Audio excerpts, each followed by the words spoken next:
Our universe is a kaleidoscope of scientific mysteries. And this month we're looking at the ideas and theories that today may sound like science fiction, but could be tomorrow's science fact. We'll meet multiple Chris's. Yeah, right. We'll be discussing dark matter, and will we ever find it? We have to find it in order to understand its implications for our universe. We've all heard of black holes, but what about white holes? So as a black hole gulps matter in, a white hole spews it back out somewhere else in space and time. We'll discover whether interstellar travel is possible. If we truly want to travel amongst the stars, then we're going to have to break some rules. Meet the scientists trying to design a language that aliens would understand. Will they tell us what they find beautiful? And to help us on our strange journey, renowned cosmologist Carlos Frank takes an animated look at some of the mysteries that fascinate him. The more we learn, the more we realize that there's a lot more that we do not know. Welcome to the Sky at Night.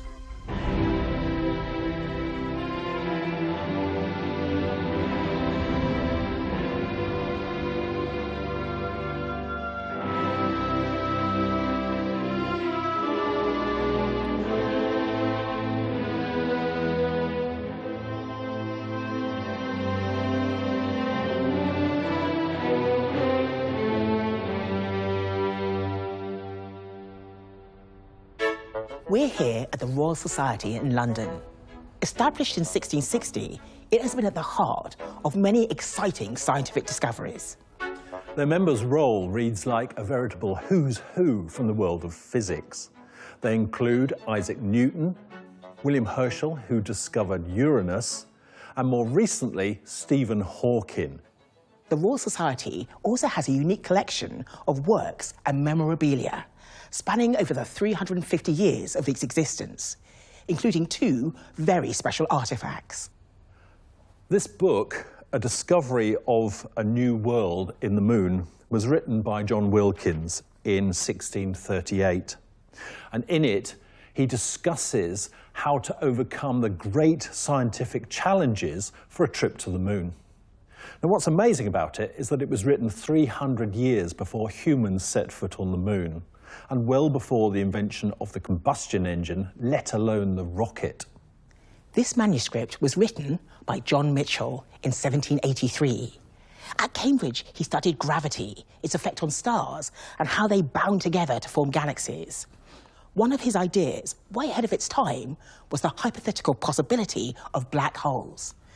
This idea lay forgotten for over 100 years, until Einstein was able to prove the case with his theories on gravity. These ideas were considered fringe, bizarre concepts, founded in dreams, but whose reality was established many years later. So what are today's theories, which are currently considered fanciful, but may be confirmed as reality in the future?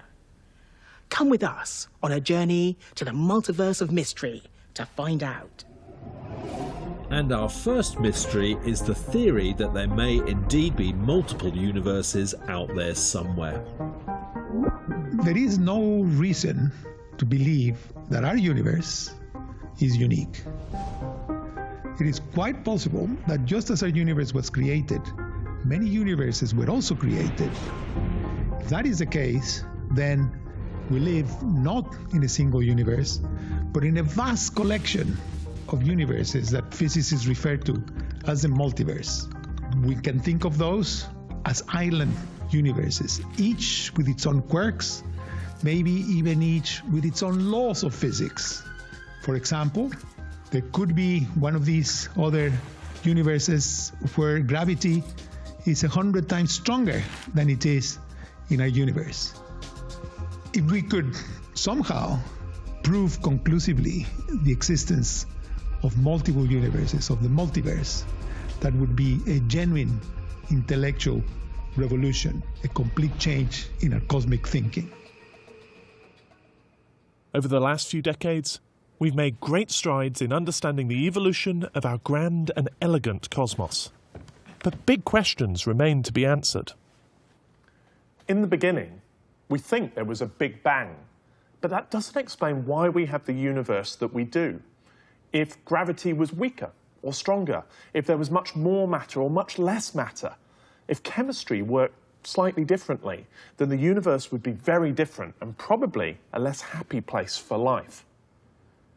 Now, maybe there's some fundamental theory, one we don't have yet, that explains why the Big Bang just had to produce the lovely, friendly universe that we find ourselves in. But working out the details of that fundamental theory is proving really rather difficult. Ah, but there is a way out. Where did you come from?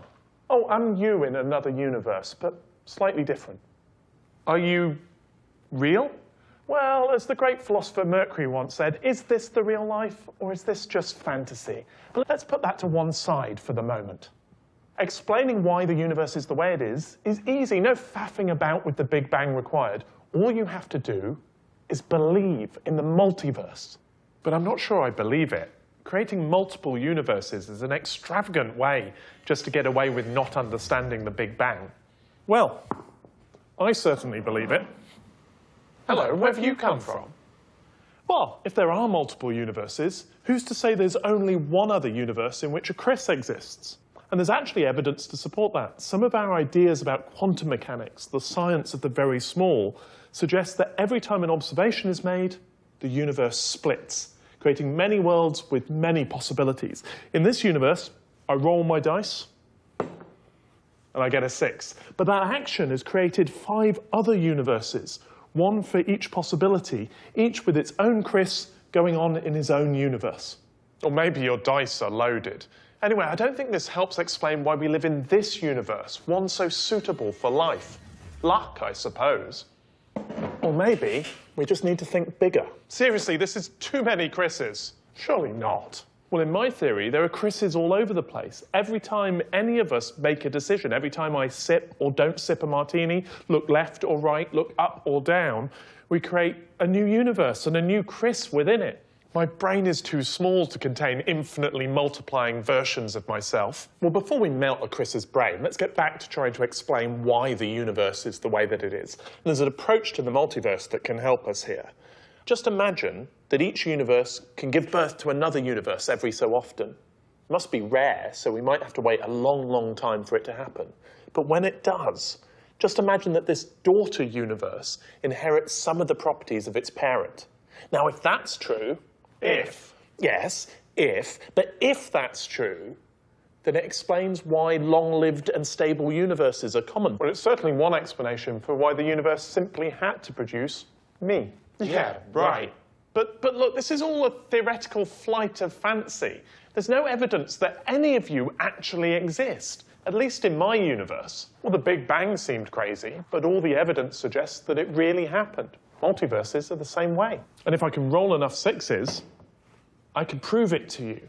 Getting 6 after 6 after 6 is mathematically so unlikely, but in the quantum multiverse, it will always happen in at least one universe. It's just evolution in action. So how can I prove you lot right? What observation can I make? What test can I do that will show that the multiverse is real?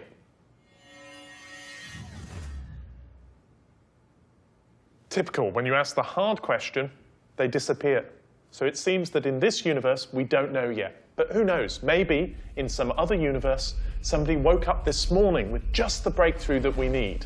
Meanwhile, in this one, it remains a mystery. I'm not sure about multiple Chris's.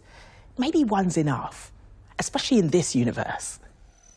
To investigate our next mystery, we're travelling to another universe, where instead of a restaurant that aims to put couples together on their first date, this one invites scientists to discuss the biggest mysteries in science. First to arrive is cosmologist Hiranya Piris. Hello, how fantastic to see you again. Lovely to see you. What I love about science is it's a way of finding out about the world that we live in, and it's full of mysteries. So, Emma. Joining Hiranya tonight in Scientific Conversation is physicist Emma Chapman. I love talking to other scientists about science because they'll always have thought of a different angle of how to address a problem. In 1933, Fritz Zwicky was studying photographs taken by Edwin Hubble of the Coma galaxy cluster. In them, he noticed that the galaxies were moving too fast to be held together by gravity alone. Zwicky had theorized dark matter, but the problem didn't end there. The dark side of the universe is a really big mystery. The dark matter and the dark energy make up no less than 96% of what the universe contains. The stuff that you and I, the sun, the earth, the stars, the galaxies are made of, that is just the icing on the cake. It makes up only 4% of what our universe contains. The most likely explanation for the dark matter is that it's made up of some exotic fundamental particle that came into existence just a tiny fraction of a second after our universe was formed in the Big Bang. But it is a mystery. So back to our restaurant to discover what our scientists think about the ongoing hunt for dark matter. I mean, the crazy thing about dark matter is that we can point to all this evidence and we can say it's definitely there, but we have no idea what it is. We just call it dark matter. It doesn't interact with light in the way that normal atoms do, like the atoms that you and I are made of, but we really just don't know. Yes, many people think that it could be a new kind of elementary particle. We know enough about the properties of such particles in that we can say, you know, it's probably more massive and slower moving than a neutrino. We already have observational evidence about that. But beyond that, we have not been able to narrow it down. And it's proved very hard to find. It's not through lack of searching, is it? If you look at the average dark matter density in our solar system, you can gather that all together, all of the dark matter on Earth right now, put it all together, it would become to about the mass of a squirrel, and it could be anywhere on Earth, smeared out. How on earth are we going to find something like that? So how are you getting on? Really well. Very good. Fantastic. Could I interest you in talking more about the current experiments which are happening around the world? Definitely. That'd be really fun. Brilliant. Well, where do we start with something like that? There's so many experiments. I think the one that people had their eye on for quite a while was the Large Hadron Collider at CERN, of course. So that switched on in, what was it, 2008? People thought maybe we'll make dark matter, but nothing has turned up. So there's a little hope, but honestly, most people think at most it's just going to rule out a few of the more extreme candidates as opposed to detect it directly.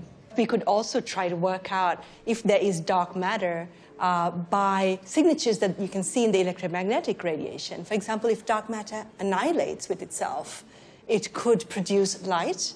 And in fact, the Fermi satellite has detected some very intriguing gamma ray bursts, which I believe you know quite a lot about. Yeah, there was a detection in 2018 where they thought they might have seen a signature of dark matter interacting with gas in the very early universe, bringing the temperature down of what they were observing. But more and more evidence is coming to make people doubt that a little bit. I personally believe that one of the best ways to look at dark matter or look for dark matter is to go underground. And so, for example, there's these huge experiments underground which is using xenon, and they're waiting and waiting for years to see if a dark matter particle will hit a xenon nucleus. And they will run for about 5 years. And in that time, they may hope to see a handful of these interactions, so real needle in haystack stuff. Would you like to meet and chat about dark matter together again? Absolutely, definitely. It was really fun. I think the case for dark matter is very strong. The biggest mystery is that we can't actually point to a particle and say, this is the dark matter. So whatever it ends up being, we have to find it in order to understand its implications for our universe. When the problem of dark matter is finally resolved, it will be a giant leap forward, not just in physics, but in the very nature of our understanding of reality itself. But there are still so many murky areas at the edge of our knowledge, even for objects we can see with our telescopes. In 2019, this image, the first of a black hole, made headlines all around the world. But some scientists think black holes may have an opposite sibling. I think most people have heard about black holes. Fewer may have heard about white holes. White holes are in a way the opposite of a black hole. Black holes eat everything. White holes kind of vomit everything out. Nothing can come out of a black hole. Nothing can go into a white hole. Whether white holes exist or not, it's a matter of heated debate.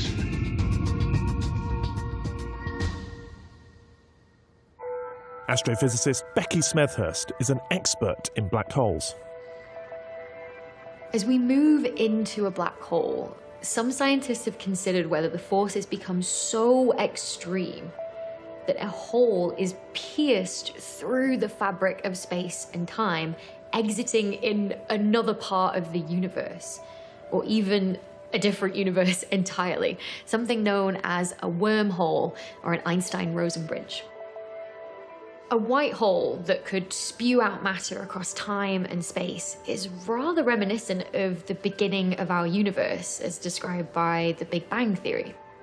Now, this has led some scientists to ponder whether the universe could have started inside a black hole, and that perhaps inside every black hole in the universe is another universe. Imagine you were to travel past the event horizon of a black hole. No turning back now. As you move further in, the singularity becomes your entire universe. Space stretches to infinity, as according to Einstein's theory of general relativity, the flow of time itself draws falling objects into the center of the black hole. With infinite space, you technically have room for a whole new universe. So could a white hole be the process of a black hole internally spewing out all of its contents to create a whole new universe?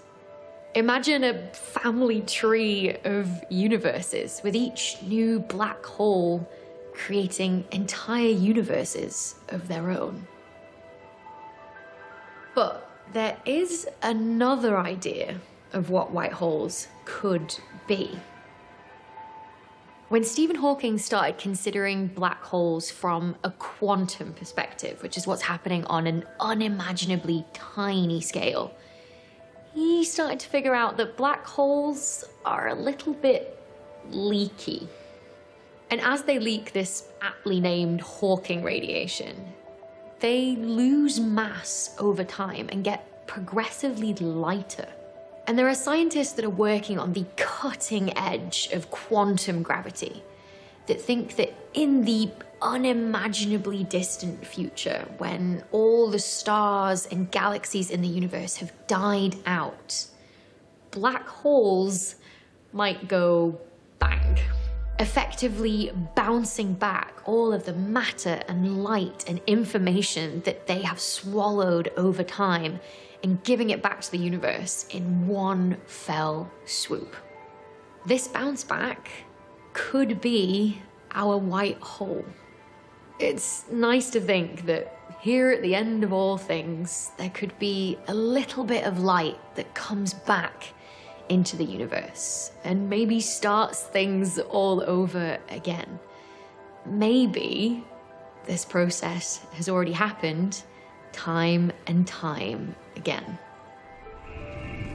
While scientists ponder the existence of white holes and if and how they can occur, there's one thing that people do find easier to imagine, and that's the existence of extraterrestrial intelligence. In 2021, a survey found that 50% of Britons believe that aliens exist. And there are certainly lots of films and television programs that imagine what first contact with an alien civilization would be like. But how realistic are they, and how would we really talk to aliens? Astrobiologist Douglas Varcoach has been exploring these questions in the hope one day he will speak to intelligent alien life. Where there's life, there's language. If you imagine that we listen to Earth from the skies, we might hear one of about 7,000 languages. We would be forgiven for thinking that only humans had evolved language, but we'd be wrong. Chimpanzees gesture instructions and emotions. Whales sing to one another. Prairie dogs have warning calls so complex that experts think they describe the shape, the size, even the color of the creature that is a threat to the colony. Life's capacity for language astounds me. And it also gives me hope. Hope that life orbiting a distant star may also have a capacity for language, for communication. For me, the question isn't, does alien life exist? It's, could we communicate with them? Many years ago, in 1974, my friend, the late Frank Drake, sent a message to a distant cluster of stars using the most powerful radio telescope in the world. It's now known as the Arecibo message, our first message to aliens. Using a binary code transmitted at 2 different frequencies, he introduced counting, the DNA molecule, and a stick figure showing what humans look like, and much more. Over the years, I worked on a new message that would be even more understandable to extraterrestrials. And so, in 2015, I created METI, Messaging Extraterrestrial Intelligence. Since Frank sent that first message, advanced studies of animal communication have given us a cosmic Rosetta Stone. Using these insights, METI have created a message that teaches aliens about languages on Earth, and I hope how they can speak back to us. Our message will be a treasure trove of science, art, and human nature, with many different ways to unlock its secrets. There's one more difference between METI's message and Frank's: where they're sent to. When Frank sent his message in 1974, he targeted a globular cluster of stars called M13. It's so far away that by the time our signal gets there and we get a reply back, 50,000 years will go by. METI is targeting stars much closer to Earth, including one that's so close to home, we could receive a reply in less than 10 years, if we're lucky. So if they do get our message, will they understand it? And what will they send us back? Will they use the language of binary numbers? Will they show us what they look like? Will they tell us what they find beautiful? Will they say hello? To me, this is the great mystery. What will they pen back from their distant star? I hope to have the answer in the not-too-distant future.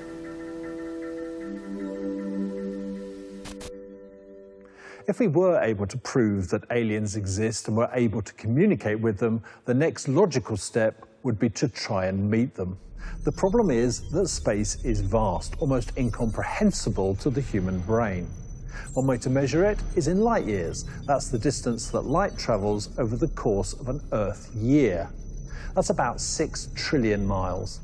To give you an idea how big that is, our galaxy is 100,000 light years across, so it takes light 100,000 years to get from one side to the other. So with space being so vast, are we ever likely to be able to explore it physically? Humans have always been looking to travel faster and further. And using ever more complicated technology, we've found ways to travel to places our predecessors could have only imagined. But one bit of travel has remained out of reach. In the summer of 1950, the great Italian physicist Enrico Fermi posed a question. If the universe is so vast and our galaxy contains hundreds of billions of stars, why hasn't an alien civilization come to visit us? This simple but mysterious puzzle has since been known as the Fermi paradox. But as a space scientist and engineer, the question I want to ask is, what would it take for us to visit the aliens? Light from Proxima Centauri, the next-door neighbour star to our Sun, takes over 4 years to reach us. And that's travelling at the speed of light. So we'd need some pretty impressive technology if we want to explore the cosmos. Interstellar technology.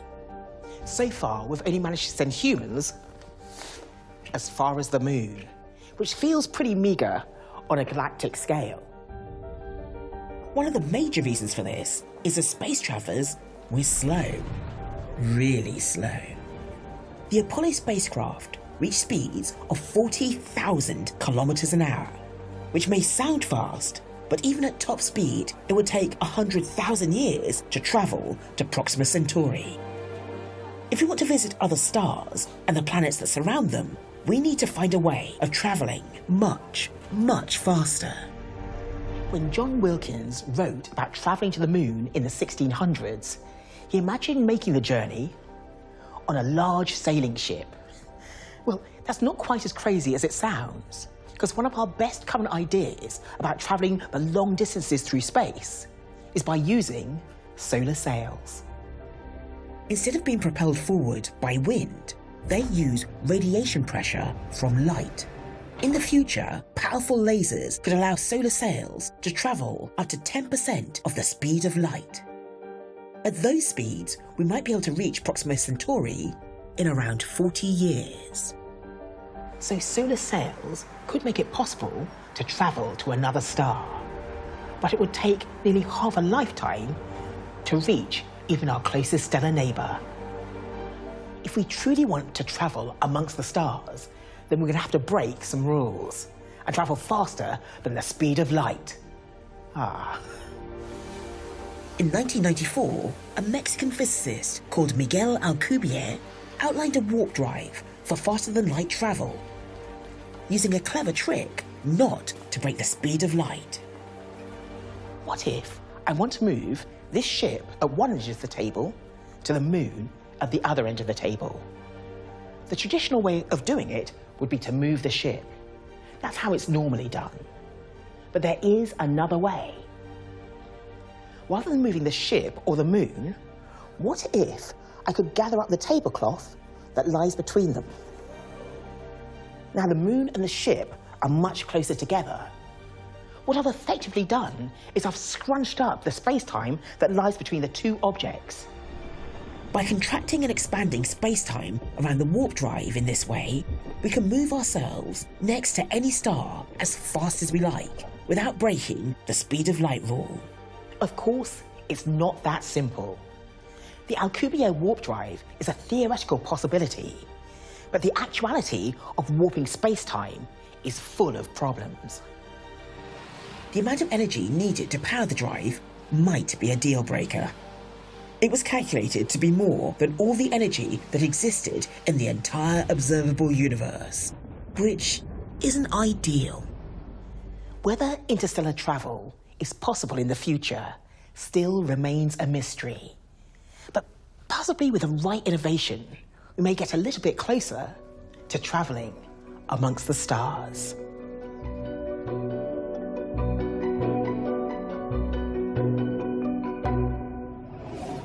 Let's hope one day we really do get to travel across our universe. Yeah, we could do a Sky at Night special from the Andromeda Galaxy, some 2.5 million light years away. Well, it would certainly make my star guide look very different. As ever, check out our website to find out what's going on in the night sky. And to see more of Carlos's mysteries. Well, that's it from this universe, and that's it for this year from the Sky at Night. I can't wait to see what discoveries are made while we're off air.